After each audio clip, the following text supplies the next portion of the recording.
Hello guys, welcome back. Now today, I'm going to be recapping day 1 of NHL Free Agency 2019. The first day of NHL Free Agency is officially completed, so what did every NHL team do so far, and what moves and contracts are good and bad? Watch till the end to find out. When it comes to NHL Free Agency, usually the first day of it is very entertaining, but this was just on a whole different level. It was unique in every single way, and it was entertaining in every single way when it came to trades, moves, and of course, contract signings. The first contract that exemplified that was the Artemi Panarin contract and him signing with the New York Rangers. Now, Artemi Panarin, the best guy on the class, the best free agent, ended up signing in the first day with the New York Rangers. And the contract goes as follows. 7-year deal for $11.6 million. And that is a very, very interesting contract for New York. When it came to Artemi Panarin, he was kind of going to a lot of different NHL teams. The interest was all over the place. And the New York Rangers, in the last minute, last night really, weren't really a team that too many had on the radar for Panarin. But they came in late, came with an offer, and obviously Artemi Panarin did accept. When it came to his former Columbus Blue Jackets teammate, Sergei Bobrovsky, he went a completely different area. He ended up signing with the Florida Panthers for 7 years on the dot at $10 million straight. And when it came to the whole connection with Florida, Sergei Bobrovsky signing there is really no surprise. When it came to the $10 million range, though, is a little bit high for Sergei Bobrovsky, especially after what he did this past season, where it was a little bit disappointing. But still, Sergei Bobrovsky, he is one of the better goaltenders in the league, one of the best goaltenders in the league when he is in his prime, and if Florida can, defend somewhat in front of him, he will be pretty decent for them. Now, the first contract that was on the bad side was the Tyler Myers signing. And I know Vancouver Canucks fans, some of you guys might be defending this contract, but I don't see there really any reason to defend this contract because it is terrible. Now, Tyler Myers signed with the Vancouver Canucks. He ended up signing for 5 years and for $6 million. $30 million in total. And when it comes to Vancouver Canucks, they were the main team linked to Tyler Myers. So when it comes to Tyler Myers signing with Vancouver, it's really no surprise. I thought there'd be a couple other teams that were heavily interested in him and would go after him and sign him for a little more than that, to be honest. But they do sign him for $6 million, which he was being a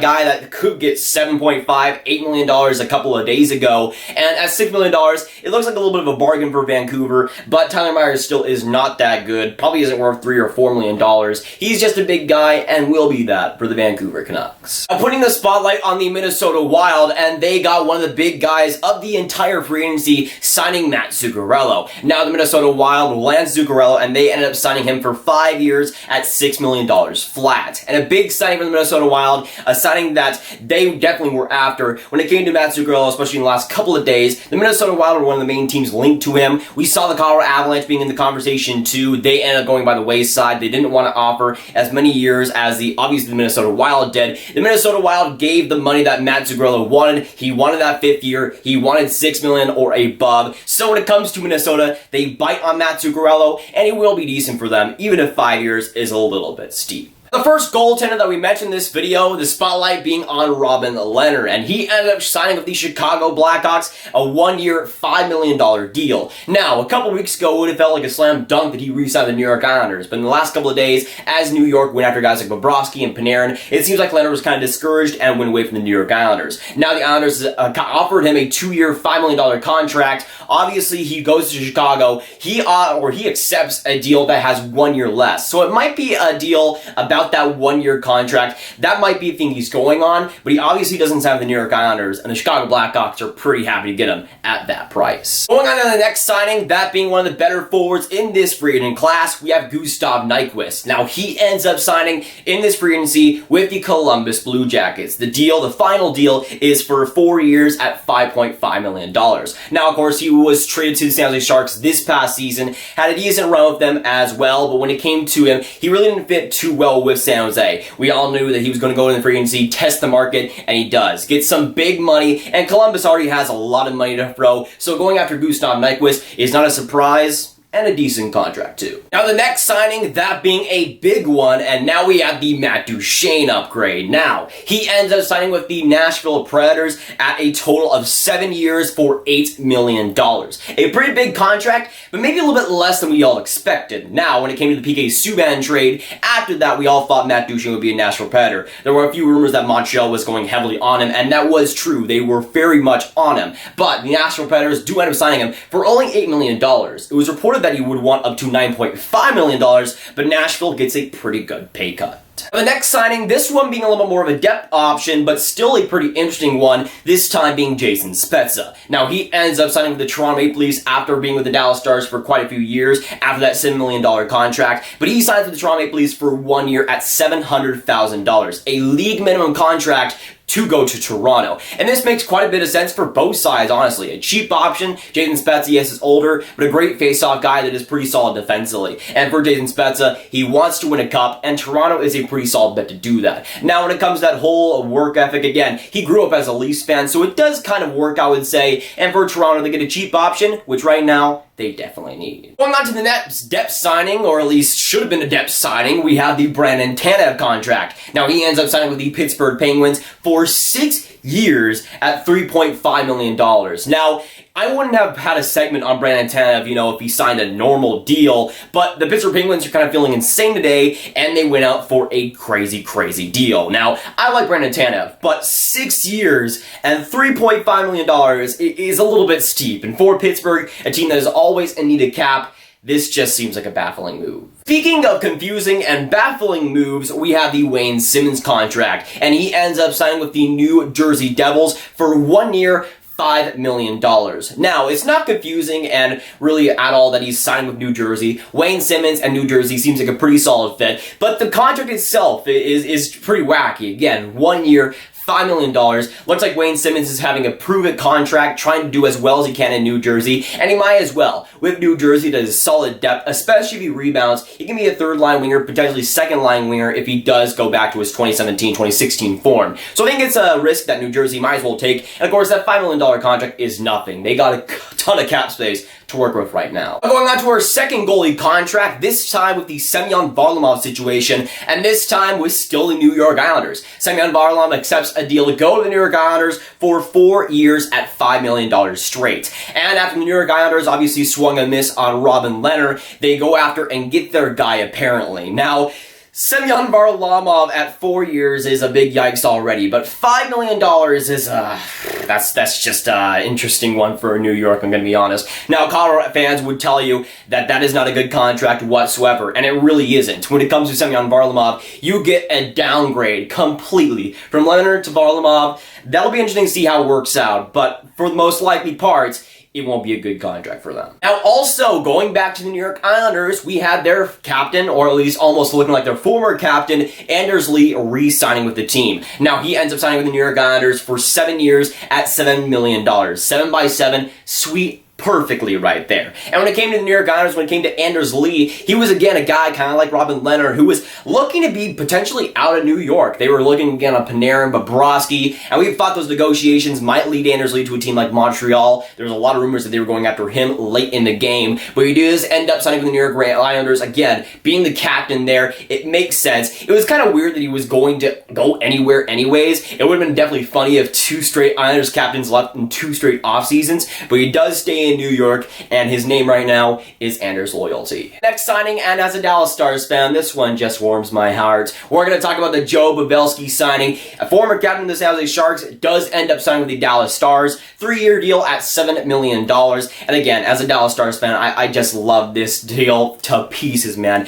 While he is older, he's had a couple of amazing seasons with the San Jose Sharks, career years at his mid-30s, which is very, very impressive. He might not continue that completely with Dallas, but I think it could definitely work out. You got a guy like John Klingberg on that power play, just floating pucks to Joe Bobrovsky for him to tip in easily. Seems like a match made in heaven. Now for the next signing, the next defenseman signing, also relating to the Dallas Stars, we have the Andrej Sekera deal. Now with the Dallas Stars, he was bought out by the Edmonton Oilers just a couple of days ago, goes into free agency as a UFA, and the Dallas Stars do pick him up. Now the contract details goes as follows: 1 year at $2 million straight. And as a Dallas Stars fan, I like this deal. Yes, Andrej Sekera has been banged up, especially in the last few years, but when healthy, I think he's definitely a top 4 guy in the NHL. He's not this number 1, number 2 defenseman that he was or used to be a few years back, but I still think at $2 million, especially for 1 year, it's a risk that, yes, is a risk, but I think it's a risk that Dallas is worth taking. They already got Corey Perry, who was another 1-year contract. I think these 1-year contracts for guys like that are important for Dallas, and again, while they are older players, I think a guy like Andrej Sekera could definitely rebound.